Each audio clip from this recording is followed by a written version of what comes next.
Plans for women and farmers. کسان bank جو ہیں پرووائڈ کرتے تھے لون فار فارمرز. دوسرا ہمارے پاس کیا آتا ہے important national tractor scheme. National tractor scheme جو ہے پرووائڈ کرتی تھی فارمر کو لو پرائز پہ tractors. Social and health programme for women. Benazir Bhutto کے ایرا میں جو ہے سیکنڈ ٹینور میں وومن پہ زیادہ فوکس کی گئی تھی. ان کے لیے سوشل اور ہیلتھ پروگرام کا باقاعدہ آغاز کیا گیا تھا اور 25,000 لیڈی ہیلتھ ورکرز کو 1 ایئر کے کنٹریکٹ پہ رکھا گیا تھا.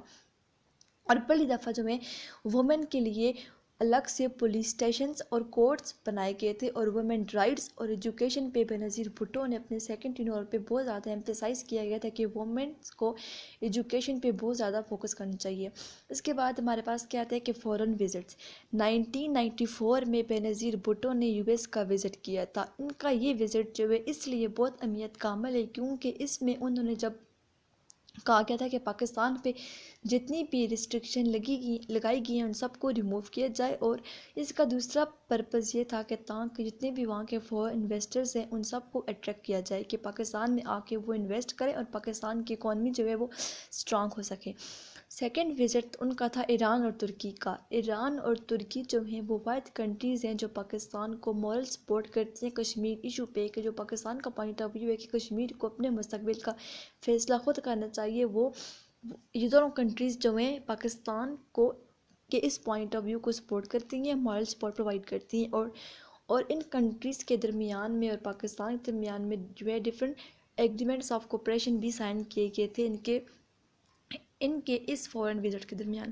اس کے بعد ہم دیکھتے ہیں کہ 5 ایئر پلان 1993 سے لے کے 1998 تک ہوا تھا. اس کا بیسک پرپز یہ تھا کہ پاکستان کی ریپڈ ڈیولپمنٹ پر فوکس کیا جائے. یہ جو ہے پاکستان کا 5 ایئر پلان تھا جو کہ ان کے ایرا میں سائن کیا گیا. اس کے بعد ہمارے پاس کیا آتا ہے ریلیشن ود ملٹری. بے نظیر بھٹو کے سیکنڈ ٹینور میں جو ہے ریلیشن جو ہے ملٹری کے ساتھ اچھا تھا. جیسا کہ ہم نے دیکھا کہ بے نظیر بھٹو کے فرسٹ ٹینور میں ان کا ریلیشن جو ہے ملٹری کے ساتھ اچھا نہیں تھا جس کی وجہ سے ان کو بہت سارے پرابلمس فیس کرنے پڑے اور جس کی وجہ سے ان کا ریموول بھی ہوا تھا. لیکن سیکنڈ ٹینور میں انہوں نے جو ہے ملٹری کے ساتھ فرینڈلی ریلیشن بلڈ اپ کرنے کی کوشش کی. انہوں نے کیئرفلی اپوائنٹ کیا بے نظیر بھٹو نے عبدالوحید کو as a chief of army staff اور دوسرے جو ہیں جتنے بھی آرمی افیسرز تھے. اور بے نظیر بھٹو کے جو سیکنڈ ٹینور میں جتنے بھی سینئر ملٹری آفیسرز تھے وہ ماڈریٹ تھے اور وہ لائک کرتے تھے ویسٹرن ڈیموکریسی کو. اور اس لیے بے نظیر بھٹو کے سیکنڈ ٹینور میں ان کے ساتھ جو ہے فرینڈلی ریلیشن تھے. سیکنڈ ٹینور میں بے نظیر بھٹو نے ملٹری کے ساتھ مل کے ڈفرینٹ ایشوز جو ہیں وہ ریزالو کیے تھے. اس کے بعد ہمارے پاس کیا آتا ہے کہ پرائیویٹائزیشن. بے نظیر بھٹو نے اپنے سیکنڈ ٹینور میں جو ہے پرائیویٹائزیشن کی پالیسی اپنائی تھی. انہوں نے نواز شریف کی پرائیویٹائزیشن کی پالیسی کو اپنایا گیا تھا جتنے بھی پبلک سیکٹرز ہیں ان سب کو پرائیویٹ کیا جائے گا انڈسٹریز وغیرہ کو. حالانکہ اتنا زیادہ انڈسٹریز وغیرہ تو پرائیویٹائز نہیں کی گئی لیکن کچھ بینکس جو ہیں اسٹیٹ بینکس کو پرائیویٹائز کیا گیا تھا جس کی وجہ سے پاکستان کو 42 ملین جنریٹ کیے گئے تھے. اور ان کے ٹینور میں جو ہے یو ایس نے 20 ملین انویسٹمنٹ کی تھی. لیکن پھر بھی جو ہے اس پالیسی کی وجہ سے اور انویسٹمنٹ کی وجہ سے بھی پاکستان کی اکانومی جو ہے بہت زیادہ اسٹرانگ نہیں ہو سکی. اس کی بیسک وجہ یہ تھی کہ کرپشن. جتنی بھی جو پاکستان میں پیسے آتے تھے وہ سب کرپشن میں چلے جاتے تھے اس لیے پاکستان کی ڈیولپمنٹ جو ہے نہ ہو سکی. اس کے بعد ہمارے پاس کیا تھے کہ چیلنجز کہ بے نظیر بھٹو کو کون سے جو ہے چیلنجز فیس کرنے پڑے. سب سے پہلے ہمارے پاس کیا تھے فرسٹ بجٹ. بے نظیر بھٹو نے جب جون 1994 میں اپنا فرسٹ بجٹ جو ہے امپوزڈ کیا تو جس میں 128 کروڑ کے ٹیکسز لگائے گئے جس کی وجہ سے پبلک جو ہے بہت زیادہ اگریسو ہو گئی تھی اور ان کے لیے بہت بڑا چیلنج بن گیا تھا. اس کے بعد ہمارے پاس کیا تھے کہ جنرل سیل ٹیکس. جب جنرل سیل ٹیکس لگائے گئے جتنے بھی مرچنٹ اور ٹریڈر جو ہیں بے نظیر بھٹو کے خلاف ہو گئے تھے. اور کرپشن بے نظیر بھٹو کے دور میں بہت زیادہ تھی اور بہت زیادہ مہنگائی اور امپلائمنٹ بھی جو ہے ان امپلائمنٹ بھی جو ہے بہت زیادہ تھی. اس کے بعد ہمارے پاس کیا تھا اکنامک ایشوز.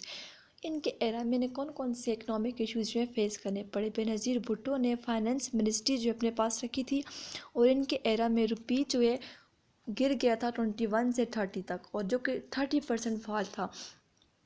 اس کے بعد اکنامک ایشوز اس وجہ سے ہی پاکستان کو فیس کرنے پڑے تھے، کیونکہ نیوکلیر پروگرام کی وجہ سے یو این نے پاکستان پہ بہت زیادہ سنکشن لگائی گئی تھی، اس لیے پاکستان کی جو اکنامک ڈیولپمنٹ بھی نہیں ہو سکتی تھی۔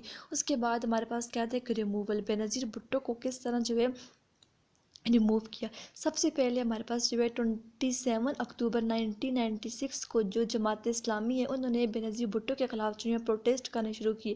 پہلے سے وہ ان کا پوائنٹ آف ویو یہ تھا کہ عورت کو حکومت دینے کے حق میں نہیں تھی، انہوں نے ان کے خلاف پروٹیسٹ شروع کر دیے۔